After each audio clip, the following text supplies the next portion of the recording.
Hello there, I'm here today to talk to you about the principles of developing a marketing plan for your business.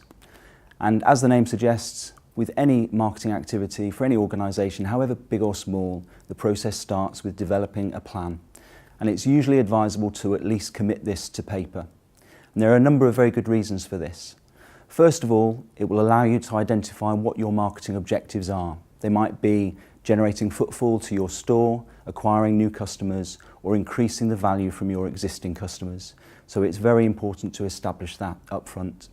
And everyone in the organisation is then aware of what the marketing plan is designed to achieve. Secondly, it will allow you to identify a budget for your marketing activity. And clearly, this is always going to be a cost to your business. So it may well be that you want to start small and test your marketing activity, and that will then give you the reassurance to increase your spend if certain marketing activities prove to be successful. Thirdly, once you've identified your marketing plan and written it down, you'll be able to determine whether or not within your organisation you have the resources to deliver this marketing activity yourselves, or whether you need to look elsewhere and outsource some of the activities. It might be, for example, that you need to find a small local business that will help you with design or with building your website or with some PR. And finally, once you've developed the marketing plan, it's very important to work out exactly how you're going to measure the success of the activity. Clearly, as I've mentioned before, it's a cost to your business, and it's very important to work out which components are working and which aren't. One of the first stages and one of the most important components of developing a marketing plan is to develop a look to the outside world. This projects an image that's very important for your customers, both existing and the customers that you intend to acquire. One of the very first important stages is to look at what the competitors are doing in your local area and even further afield if they're a similar type of business. You may already have a name for your business and you may already have a logo, and perhaps now is the time to look at that and make sure that it's still valid for today and future-proof. It's also worth looking at all of your consumer touch points, so your invoice paperwork, your quotations, in fact every single piece of communication that touches your customer.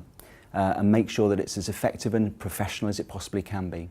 Now I want to talk briefly about communicating with your customers. It's very important that you set the right first impression from the word go, and this can even be answering the phone with a smile. You'd be surprised what an impression that leaves with a customer when they contact your organisation for the first time. Once a customer's in your store, make sure that your staff are delivering an attentive customer service but not a hard sell. Also look at all the ongoing ways in which you communicate with your customers. If you're going out to meet them, for deliveries, for ongoing customer service, answering the phone, responding to emails, it's very important that this is all done promptly and with the highest degree of professionalism. May not sound like an important part of the marketing mix, but it's something that's very important to establish the right relationship with your customers on an ongoing basis and for the future. Now I want to talk to you about front of house, the actual in-store experience when your customers are visiting you. On this occasion, try and put yourself in your customer's shoes. It's very important to make sure your displays are immaculate, your store is clean and tidy. Make sure that your literature and your point of sale are up to date. You always have the latest copies of manufacturers' brochures, for example. This always gives a very good impression. And also, it's very important to perhaps use the opportunity to surprise and delight your customers and add a really good lasting impression when they leave the store. So for example, really good quality complimentary coffee and biscuits always helps. And finally, what has proved very successful for small businesses in the past is to actually use the showroom as an opportunity for previews, for launch events, perhaps cookery demonstrations, and this is an opportunity to invite selected groups of customers and really provide them with really good hospitality and build that relationship from the word go. One of the most important aspects of your marketing mix is your website. It's the silent salesman when you're not there to sell.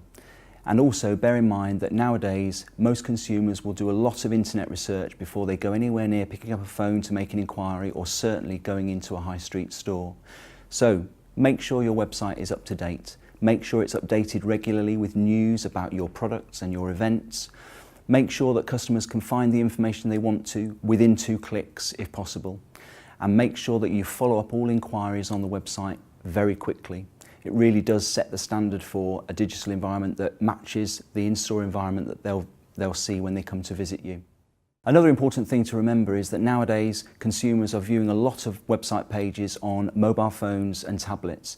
So make sure if you are developing a new website from scratch, or if you are updating your existing website, that it's mobile responsive, i.e. that means that when you look at it on a smaller device, on a smaller screen, it still displays appropriate content, but it might not be the same content that you see when you view a large desktop computer. It's a very important aspect of today's modern marketing activity. And now to the marketing buzzword of the moment, social or social media. There are so many different social media channels, it can often seem like a real minefield, wondering which ones to exploit and which ones to use. The overall advice generally is to look at consumer-facing social media channels, so for example, perhaps Facebook, perhaps Twitter. Make sure that if you are using social media that you're consistent about it. Either decide to use the social media channels or don't. But there's nothing worse than updates from a year ago or social media channels that look as if they've been neglected. And also the other key thing about social media is to ensure that you're using those channels not necessarily just to sell, but to actually engage with your communities, engage with your consumers, tell them news and views about kitchen design trends, things that are going on within the branch. Make sure that you're using it as a way of building a community rather than just selling new products or talking about price all the time. Now I'd like to talk about the marketing opportunities that are outside the store. And there are lots of different ways in which you can get your brand, your name, your services known to the wider area. You could look at local press opportunities, that's perhaps newspapers, local press activity, local PR. There may be opportunities to look at the regional or the lifestyle magazines. There may well be shows and events that are happening and you can take exhibition stand space, perhaps set up a display and talk to customers who are visiting the show. There are also opportunities to get involved in charities, maybe sponsoring a local school if they've got a football team, or there will be lots of opportunities in your local area and you'll be best placed to know how to exploit those and who to talk to. But they'll give you good brand awareness and can often spread your name further than just advertising alone. In today's world where the consumer really is king and they have all the buying power, it's very important to convince them that once they've been into your fantastic showroom and been sold the dream, they know that the service that you're going to deliver after the sell is as immaculate and as effective and as high quality as it possibly can be. And one of the most important and powerful ways to do this is to harness testimonials and recommendations from your existing customers. So whether that's incentivizing existing customers to recommend you to another friend or family member, whether it's displaying testimonials, so encouraging customers to write in and explain how delighted they were with your service. There are also official review score sites that you can get involved in, but nothing is more powerful than listening to peers, and consumers listen to other people in terms of making their buying decisions about who to go to install a new kitchen. As part of this process of encouraging positive word of mouth, it's also sometimes a very nice touch to keep in touch with your customers after you've installed the kitchen for them and walked away. A letter, a piece of communication, a couple of months afterwards to say, we hope you're still delighted with your kitchen.